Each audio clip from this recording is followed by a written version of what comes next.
Assalamu alaikum and welcome to Aqsa Week Kids 2023, and we are super excited to be learning about such a wonderful place, which is Masjid Al-Aqsa in Jerusalem. So I hope you're ready, because I certainly am, as we are about to begin our adventure to this noble sanctuary. Our adventure today takes us to the silver grey domed masjid in the Masjid Al-Aqsa sanctuary. This masjid is called Masjid Qibly, but some people call it Masjid Al-Aqsa. But we know that Masjid Al-Aqsa is a whole compound and not the one single building. Our story today begins at the gates of Jerusalem. Jerusalem was under the control of the great superpower, the Romans. The Romans were not ready to surrender to the Muslims. They demanded that they would only surrender and give the keys to Jerusalem to the leader of the Muslims, Umar radiallahu anhu. So Abu Ubaidah radiallahu anhu wrote a letter to Umar explaining the situation in Jerusalem. Umar at the time was in Medina when he received the letter. Umar radiallahu anhu knew just how important Jerusalem was. He knew the importance of Masjid Al-Aqsa. He also knew the love that our Prophet Muhammad sallallahu alaihi wasallam had for Masjid Al-Aqsa. So he decided that he must go to Jerusalem. Now we're going to reflect on this for a second. We have to remember that Umar radiallahu anhu had great love for Medina, the city of Prophet sallallahu alaihi wasallam, and he always made dua to Allah that he would live and die in this beautiful city. He hardly ever left Medina. So for him to leave Medina was a big thing. And this shows us just how important Masjid Al-Aqsa and Jerusalem is. With his one camel and one servant, the Amir al-Mu'mineen set off to Jerusalem. It was a very long journey through the desert. And Umar didn't want to tire the camel by both him and his servant sitting on it. So they took turns. One sat while the other walked. And they did this all the way to Jerusalem. They finally reached the outskirts of Jerusalem. There they were met by the Muslim army and the other companions. Oh, they were so happy to see their great leader and came out to greet him. Umar radiallahu anhu then continued his journey with his servant to Jerusalem, still taking turns sitting on their mount while the other walked. The leader of the Romans, the bishop, who was known as Sophronius, soon realized that the leader of the Muslims had arrived, so he came out to meet him. The bishop came out dressed in his rich red robes and covered in gold.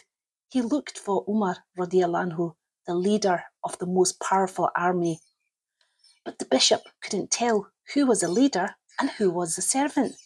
He was taken aback by the simplicity of Umar radiallahu anhu. You see, the bishop hadn't seen leaders like this before.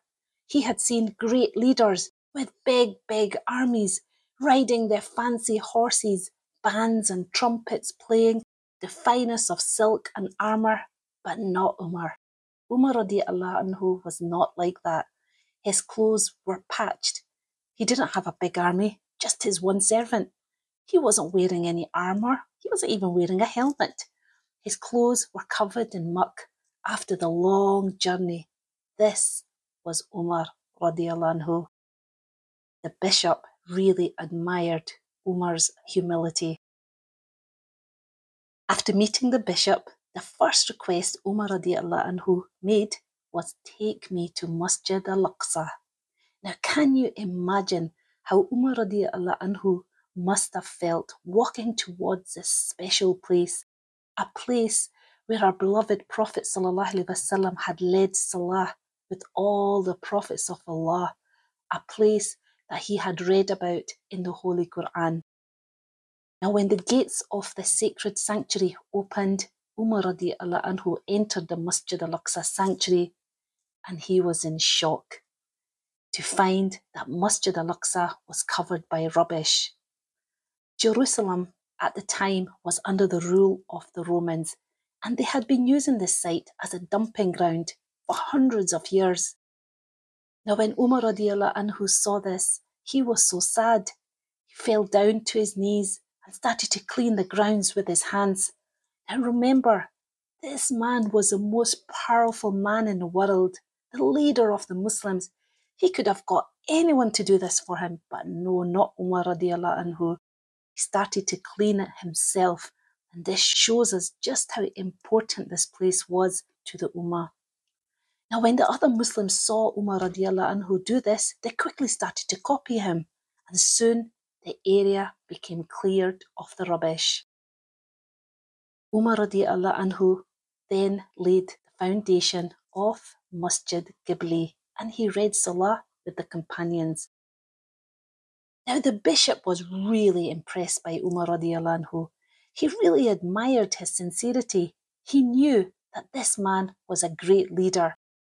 The bishop gave Umar radiallahu anhu a present, some robe and some clothes. Now we know Umar radiallahu anhu was a simple guy, so he humbly refused.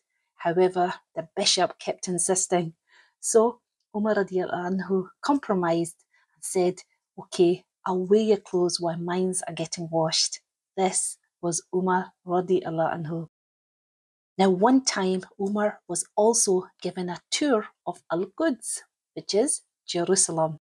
It was time for Salah, and Umar radiallahu anhu had to pray. Now we know how important Salah is. So the bishop said to Umar radiallahu anhu, well, why don't you pray in our holy church of the Sepulchre? Now Umar radiallahu anhu used his wisdom and humbly declined the offer. He went on and explained to the bishop, if he prays in the church, he's worried that the Muslims one day might change the church into a masjid, knowing that he had prayed in it. Now Umar radiallahu anhu knew the church was very special to the Christians, and he didn't want to cause them any distress. So he decided that he would read outside of this church, and there is a small masjid built there. This was the very place that Umar radiallahu anhu had prayed, and you can actually visit the small masjid even today. Umar then also wrote the Treaty of Jerusalem, and this ensured that all the people could follow their religion and live in happiness and peace. All the religions and the sacred places were protected and respected. Jerusalem truly lived up to the name as a city of peace, all because of this great leader, Umar radiallahu anhu. Now let's go back to Masjid Qibly. We have learnt that Masjid Qibly is a silver grey domed masjid, and the foundation of this masjid was laid by Umar radiallahu anhu. The masjid was later constructed by bin Walid, who was a son of Abdul Malik ibn Marwan. Masjid Qibly is called Masjid Qibly because it is the closest to the Qibla, which is a holy Kaaba. Masjid Qibly has been rebuilt many times, and this is because of earthquakes, and it's caused a lot of damage, and it's actually half the size that it used to be. Masjid Qibly became known as a place of worship and a place of learning, and teachers from all around the world would come to this holy place to worship and learn. When the Imam of Masjid Al-Aqsa leads the Salah, it is in Masjid Qibly that he stands. In Masjid Qibly you would also find the member of Nuruddin Zingi, which was placed there by Salahuddin Ayyubi rahmatullah alayh. And this makes Masjid Qibly very, very special. So, what an adventure it's been today. We've learnt so much. Why don't you test your knowledge on the worksheets that we've got posted up for you? I can't wait to see you tomorrow. I wonder where our adventure will take us tomorrow. I guess we'll find out soon, inshallah. Until next time, Assalamu alaikum.